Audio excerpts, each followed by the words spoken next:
ოდესმე შეგიმჩნევია, როგორ მეორდება ერთი და იგივე სცენარი შენს ცხოვრებაში. თითქოს მსახიობი ხარ სპექტაკლში, რომლის რეჟისორიც არასდროს გინახავს. დეკორაციები იცვლება, პარტნიორების სახეებიც, მაგრამ სიუჟეტი მტკივნეულად ნაცნობია.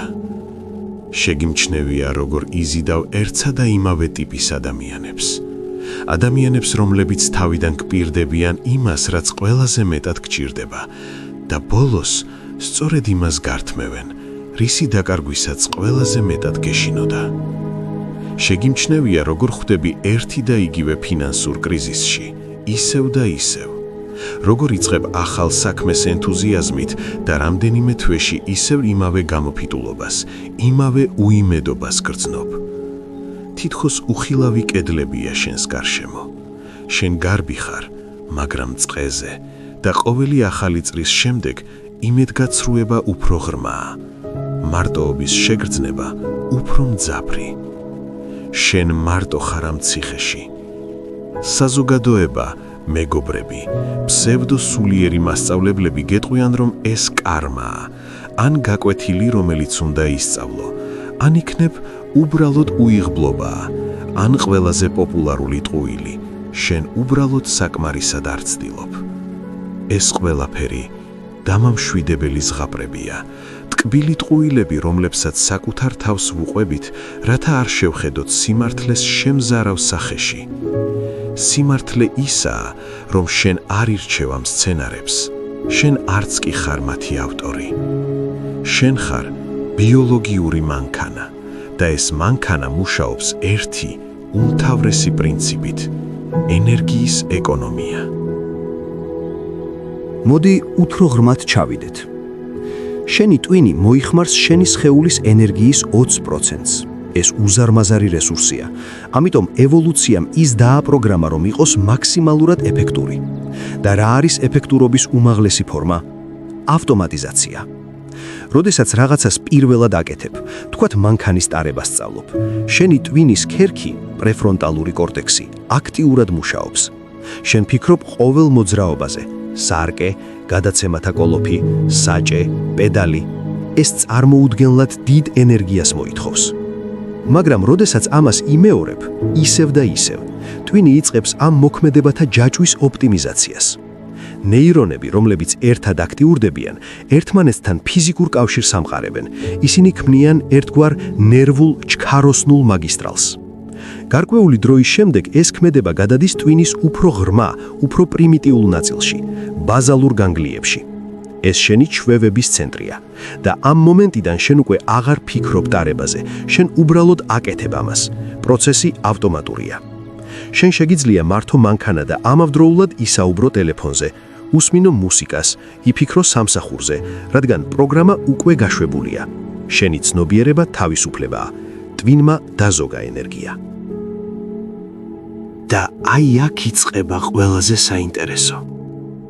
რა მოხდება თუ იგივე პრინციპი ვრცელდება არა მხოლოდ ფიზიკურ ქმედებებზე, არამედ ემოციურ რეაქციებზეც? რა მოხდება თუ შენი რეაქცია კრიტიკაზე, შენი მიტოვების შიში, შენი მიდრეკილება თავი მსხვერპლად იგრძნო, შენი აგრესია, როდესაც თავს დაუცველად გრძნობ? ეს ყველაფერი უბრალოდ ავტომატური პროგრამებია. ბავშვობაში, როდესაც პირველად განიცადე ძლიერი ემოციური ტკივილი, ვთქვათ, მშობელმა დაგაიგნორა, როდესაც მისი ყურადღება გჭირდებოდა. იმ მომენტში შენს ტვინში გაჩნდა ნერვული კავშირების სპეციფიკური კონფიგურაცია. სტიმული, იგნორი, რეაქცია, შიში, უღირსობის შეგრძნება, ტირილი. ეს განმეორდა ერთხელ, ორჯერ, 100-ჯერ. და ყოველ ჯერზე ეს ნერვული გზა უფრო და უფრო ღრმავდებოდა, როგორც მდინარე, რომელიც წლების განმავლობაში იკვალავს გზას კლდეში და ქმნის კანიონს. წლების შემდეგ შენ ზრდასრული ხარ. შენი პარტნიორი სამსახურიდან დაღლილი ბრუნდება და შენს კითხვას მოკლედ პასუხობს. ცნობიერ დონეზე შენ გესმის, რომ ის დაღლილია, მაგრამ შენი ნერვული სისტემისთვის ეს არის იგივე სტიმული, იგნორი. და მყისიერად ავტომატურად გაეშვება ძველი პროგრამა. ის არ გეკითხება ნებას, კანიონის ფსკერზე წყალი ისევ იმავე გზით მიედინება. შენ სხეულში გამოიყოფა კორტიზოლი, ადრენალინი, გული გიჩქარდება, კუნთები გეჭიმება და შენ გრძნობ იმავე ბავშვურ შიშს, იმავე უღირსობის შეგრძნებას. და რას აკეთებ? შენ რეაგირებ. იქნებ ბრალდებას უყენებ პარტნიორს უყურადღებობაში. იქნებ ჩუმად იკეტები საკუთარ თავში. იქნებ კონფლიქტის პროვოცირებას ახდენ, რათა მისგან რაიმე სახის ემოციური რეაქცია მაინც მიიღო, თუნდაც ნეგატიური. შენ იმეორებ სცენარს. შენ გონია, რომ ეს შენი არჩევანია. შენ გონია, რომ ასე იგრძენი. სინამდვილეში შენ არაფერი გიგრძნია. ეს არ ნიშნავს, რომ შენი ტკივილი არ არის რეალური. ის რეალურია. უბრალოდ მისი წყარო სხვაა. შენმა სხეულმა გაუშვა ჩაწერილი რეაქცია. შენ უბრალოდ გაახმოვანე ის. ეს არ არის თეორია, ეს ნეირომეცნიერებაა. შენი პიროვნება, შენი ხასიათი დიდწილად უბრალოდ გამყარებული ნერვული კავშირების ერთობლიობაა. შენი ცხოვრების ისტორია ფიზიკურად არის ჩაწერილი შენი ტვინის არქიტექტურაში. ზიგმუნდ ფროიდმა ამას უწოდა განმეორების იძულება. მაგრამ თანამედროვე კვლევები გვეუბნება, რომ ეს უფრო ღრმაა, ვიდრე უბრალო ფსიქოლოგია. ეს არის ქიმია. შენმა სხეულმა ისწავლა გარკვეული ემოციური კოქტეილის გემო, მაგალითად კორტიზოლი, სტრესის ჰორმონი და ადრენალინი. თუ ბავშვობაში ხშირად იყავი ქაოსში, შენი უჯრედები მიეჩვიენ ამ ქიმიურ მდგომარეობას. მათ განუვითარდათ რეცეპტორები სწორედ ამ ჰორმონებისთვის. და ახლა, როცა სიმშვიდეა, შენი უჯრედები შიმშილობენ. ისინი ითხოვენ თავიანთ დოზას. ისინი უგზავნიან სიგნალს ტვინს. სად არის დრამა? სად არის საფრთხე? ჩვენ გვჭირდება ის, რაც ნაცნობია.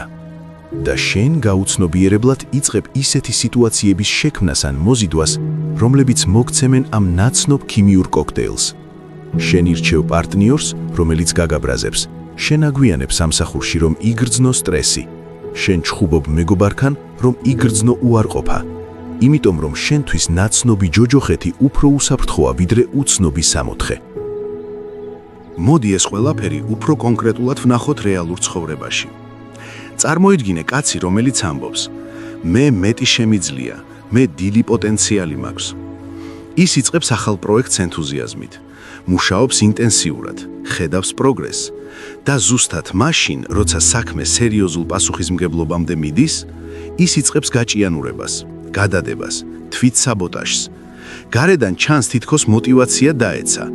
შიგნით კი მისი ნერვული სისტემა რეაგირებს საფრთხეზე, რადგან წარმატება მისთვის ნაცნობი არ არის. ნაცნობია წარუმატებლობა. ნაცნობია მე მაინც ვერ შევძლებ. ტვინი ყოველთვის ირჩევს ნაცნობს და არა საუკეთესოს. ახლა სხვა მაგალითი. ქალი, რომელიც ამბობს: მე არ მინდა დრამა, მე მშვიდი ურთიერთობა მინდა. მაგრამ ყოველ ჯერზე ის იზიდავს მამაკაცს, რომელიც თავიდან თბილი, ყურადღებიანი, ვნებიანია. ის აძლევს ემოციურ მუხტს, რომელიც ასე ნაცნობია. რამდენიმე თვეში კი კაცი ხდება დისტანციური, მიუწდომელი, ცივი და ისევ იგივე სცენა. ქალი გრძნობს, რომ უნდა დაიმსახუროს სიყვარული, უნდა იბრძოლოს, უნდა დაამტკიცოს, რომ საკმარისია. ის ფიქრობს, რომ უბრალოდ ცუდი პარტნიორები შეხვდა, მაგრამ სინამდვილეში მისი ტვინი ამოიცნობს ნაცნობ ემოციურ დინამიკას და მას პროგნოზირებადად უსაფრთხოდ აღიქვავს, თუნდაც ეს უსაფრთხოება ტკივილის ფასად მოდიოდეს.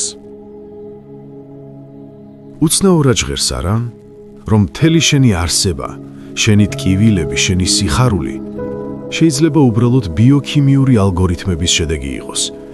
მაგრამ დიდწილად სწორედ ასეა და ამის გაცნობიერება თავზარდამცემია. ის ფეხქვეშ გაცლის იმ ილუზორულ მიწას, რომელზეც შენი მე დგას. მაგრამ მხოლოდ ამ გრევის შემდეგ შეიძლება დაიწყოს რაღაც ნამდვილი. ახლა მოდი კიდევ უფრო ღრმად ჩავიდეთ ფსიქოლოგიისა და ნეირომეცნიერების მიღმა. თუ ეს სცენარები, ეს რეაქციები, ეს პიროვნება უბრალოდ პროგრამაა, მაშინ ვინ ხარ შენ? ვინ არის ის, ვინც ამ ყველაფერს აკვირდება? დასავლური კულტურა, რელიგია, განათლების სისტემა მთელი ჩვენი ცივილიზაცია აგებულია ეგოს იდეაზე. იდეაზე, რომ შენ ხარ ერთი, მთლიანი, განუყოფელი მე. ეს მე არის შენი ისტორია, შენი სახელი, შენი მოგონებები, შენი წარმატებები და მარცხები, შენი რწმენები და შიშები. ეს არის მე, რომელიც ამბობს: მე ვარ ექიმი, მე ვარ დედა, მე ვარ დეპრესიული, მე ვარ წარუმატებელი. მაგრამ რა არის ეს მე სინამდვილეში? ეს არის ამბავი, ნარატივი, რომელსაც შენი ტვინის ერთი კონკრეტული ნაწილი, რომელსაც ნეირომეცნიერები ინტერპრეტატორს უწოდებენ, მუდმივად ქმნის, რათა შენი სხეულის ავტომატურ რეაქციებსა და გარემოს ქაოტურ მოვლენებს შორის ლოგიკური კავშირი დაამყაროს. მაიკლ გაზანიგას ცნობილმა ექსპერიმენტებმა აჩვენა, რომ ტვინის მარცხენა ნახევარსფერო მუდმივად ცდილობს ყველაფერს მოუძებნოს ლოგიკური ახსნა. ჩვენი მე უფრო ხშირად არის არა ნამდვილი ავტორი გადაწყვეტილებების, არამედ ინტერპრეტატორი, რომელიც ამ გადაწყვეტილებებს აძლევს ლამაზ ლოგიკურ მნიშვნელობას.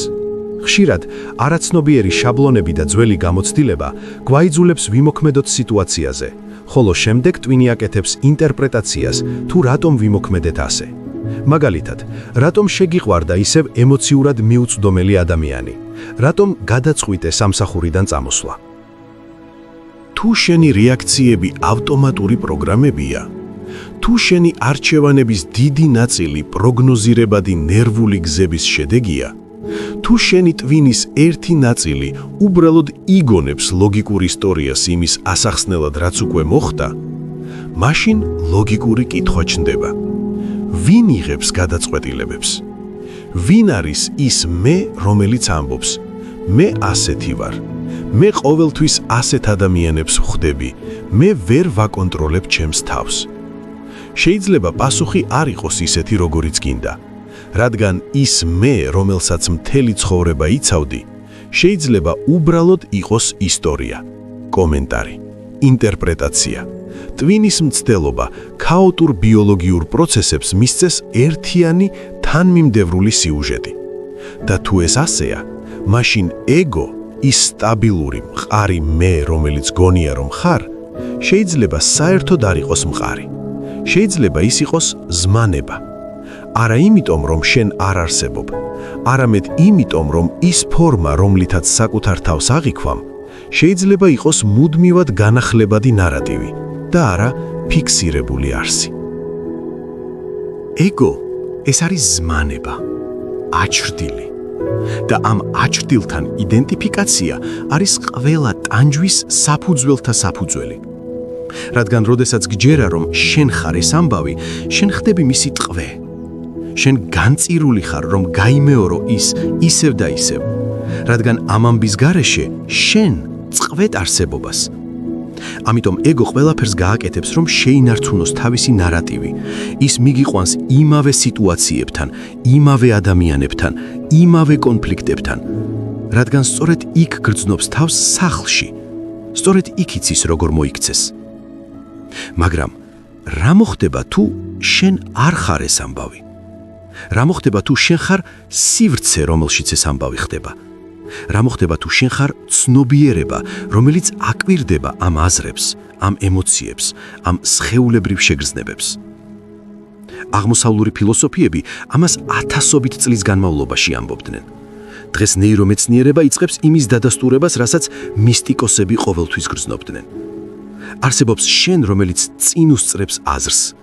არსებობს შენ, რომელიც წინ უსწრებს ემოციას. ეს არის გაცნობიერება, სუფთა, მდუმარე, მიმღები ცნობიერება. და სწორედ ამ სივრცეში, ამ გაცნობიერების მდგომარეობაში იმალება თავისუფლება. ბენჯამინ ლიბეტის ცნობილი ექსპერიმენტი მიზნად ისახავდა გაეგოთ, თუ რა ხდება ტვინში იმ მომენტში, როდესაც ადამიანი თავისუფალი ნებით იღებს მოქმედების გადაწყვეტილებას. შედეგების მიხედვით აღმოჩნდა, რომ ტვინი დაახლოებით 7-10 წამით ადრე იღებს მოქმედების გადაწყვეტილებას, სანამ ადამიანი თავად გააცნობიერებს, რომ მას ამ მოქმედების შესრულება სურს. 1 წამით დაფიქრდი. ტვინი მანამ იღებს გადაწყვეტილებას, სანამ შენ ამას გააცნობიერებ. მაგრამ ეს არ ნიშნავს, რომ შენ არ გაქვს კონტროლი. შენ გაქვს ვეტოს უფლება. შენ არ შეგიძლია გააკონტროლო პირველი იმპულსი, არაცნობიერი ტვინის პროცესები, მაგრამ შეგიძლია გააკონტროლო მეორე ნაბიჯი, რადგან შენ გაქვს ცნობიერება. და იმ მომენტში, როდესაც სტიმულსა და შენს ავტომატურ რეაქციას შორის, შენ ახერხებ, რომ შეიტანო თუნდაც ერთი წამი ცნობიერი დაკვირვების. იმ მომენტში შენ არ ღვევ ჯაჭვს. შენ წყვეთ მდინარის დინებას კანიონში. შენ ქმნის შესაძლებლობას ახალი არჩევანისთვის. ეს არჩევანი შეიძლება იყოს უბრალოდ არაფრის გაკეთება, უბრალოდ სუნთქვა, უბრალოდ იმის შეგრძნება თუ როგორ გივლის ტანში ბრაზის ტალღა და მისი გაშვება.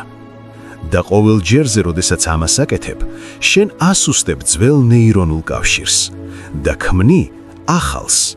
შენ ფიზიკურად ცვლის შენი ტვინის სტრუქტურას. ეს არის ნამდვილი ნეიროპლასტიურობა.